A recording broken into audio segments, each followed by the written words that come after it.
Hello friends, आज हम बात करेंगे गैस्ट्रोइंटेस्टाइनल हरिंग के क्या कारण हो सकते हैं। यदि किसी व्यक्ति को खाना खाने के बाद तुरंत अगर मोशन जाना पड़ता है और उसकी डाइजेशन की स्पीड बहुत ज़्यादा फास्ट है, तो इस तरह के पेशेंट्स को पेट में डायरिया होना, पेट में दर्द होना और बहुत फास्ट डाइजेशन होने की प्रॉब्लम्स होती है। ऐसे लोगों को क्या कारणों से ऐसा होता है, आज इस पर बात करेंगे। हमने इसके बेस्ट फूड्स वर्स्ट फूड्स पर ऑलरेडी वीडियो पर बात करी है, हमने इसके मैनेजमेंट और टिप्स पर बात करी। आज बात करेंगे क्या क्या इसके कारण होते हैं, ताकि ओवरऑल एक अंडरस्टैंडिंग बन पाए और आप इसको प्रॉपर्ली मैनेज कर पाएँ। टॉपिक पर जाने से पहले जो लोग हमारे चैनल पर नए हैं, मैं रिक्वेस्ट करूँगा कि चैनल को सब्सक्राइब करें, वीडियोस को लाइक करें, शेयर करें, फॉलो करें, कमेंट करें, पूरा देखें। टॉपिक इंपॉर्टेंट है, इसे एंड तक देखिएगा। चलिए शुरू करते हैं।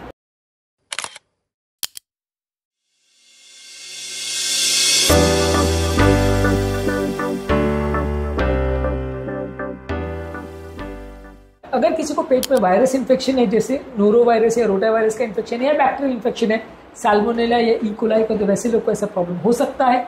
अगर किसी व्यक्ति को नोजिया, वॉमिटिंग या डायरिया या पेट में क्रैम्प्स का प्रॉब्लम है तो हो सकता है। अगर किसी व्यक्ति को पेट में इरिटेशन या इन्फ्लेमेशन हो रहा है इंटेस्टाइन्स में, तो ये डाइजेस्टिव प्रोसेस बहुत फास्ट हो सकती है। ऐसे व्यक्ति को गैस्ट्रोएंटेराइटिस के टाइम पर पेट में जो डाइजेस्टिव प्रोसेस है वो बहुत ज़्यादा फास्ट हो, ऐसा हो सकता है। फूड पॉइजनिंग के टाइम भी ऐसा हो सकता है। यदि आपके खाने में कोई कीटाणु जैसे साल्मोनेला, लिस्टीरिया, कंपाइलोबैक्टर अगर आ गए, तो इस तरह के पेशेंट को पेट में दर्द होना, क्रैम्प होना, नोजिया, वॉमिटिंग होना, ये सारी चीज़ें हो सकती है। ये सारी चीज़ें आपकी पेट की डाइजेशन की स्पीड को बहुत बढ़ा देती है, जिससे कि आपका ओवरऑल डाइजेस्टिव प्रोसेस बहुत बढ़ जाता है। अगर आप फूड पॉइजनिंग से शिकार है तो इस तरह का गैस्ट्रोइंटेस्टाइनल हरिंग का प्रॉब्लम देखने को मिल सकता है। इसके अलावा इरिटेबल बाउल सिंड्रोम एक ऐसी बीमारी है जो लार्ज इंटेस्टाइन को अफेक्ट करता है, जिसमें पेट में दर्द, ब्लोटिंग, क्रैम्पिंग और डायरिया और कॉन्स्टिपेशन जैसी प्रॉब्लम और अर्जेंसी की प्रॉब्लम मिल सकती है। स्ट्रेस की वजह से, डाइट के प्रॉब्लम की वजह से, पेट की मोटिलिटी प्रॉब्लम्स की वजह से और इरेगुलर बाउल मूवमेंट्स की वजह से ये हरिंग का प्रॉब्लम बहुत ज़्यादा बढ़ सकता है। इसके अलावा अगर किसी व्यक्ति को पेट में अगर एलर्जी है या फूड का इंटॉलरेंस है, जैसे लैक्टोज इंटॉलरेंस है, ग्लूटेन इंटॉलरेंस है, वैसे व्यक्ति को ब्लोटिंग, डायरिया, क्रैम्प का और खाना खाने के कुछ स्पेसिफिक फूड प्रोडक्ट्स के साथ ऐसा प्रॉब्लम हो सकता है। तो किसी पर्टिकुलर फूड का अगर एलर्जी आपको हो, वैसे व्यक्ति को भी ऐसा प्रॉब्लम आ सकता है।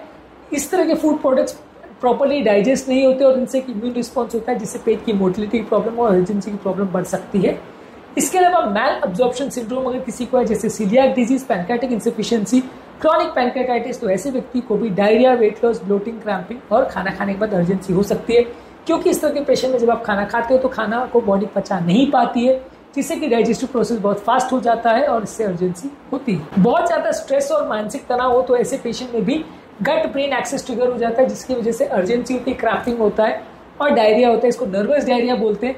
ज़्यादातर स्ट्रेस की वजह से जो ब्रेन और गट का जो एक्सेस है वो एक्टिवेट हो जाता है, हार्मोनल और न्यूरल पाथवे एक्टिवेट हो जाते हैं, जिससे डाइजेशन की स्पीड फास्ट हो जाती है और एक सेंस ऑफ अर्जेंसी क्रिएट होता है। इसके अलावा अगर कोई व्यक्ति बहुत ज़्यादा मात्रा में अगर अल्कोहल लेता है तो पेट में क्रैम्प्स होना, डायरिया या अर्जेंसी होना होता है।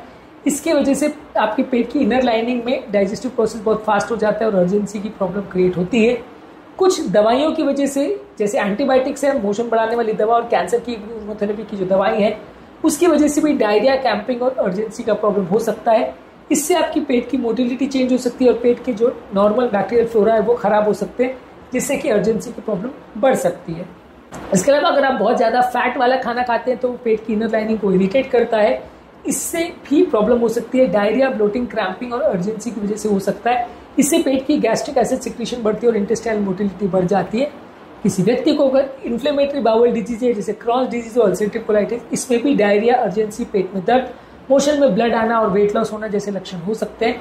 इन्फ्लेमेशन की वजह से पेट की मोटिलिटी बढ़ जाती है और इससे अर्जेंसी की प्रॉब्लम या रैपिड डाइजेशन होता है।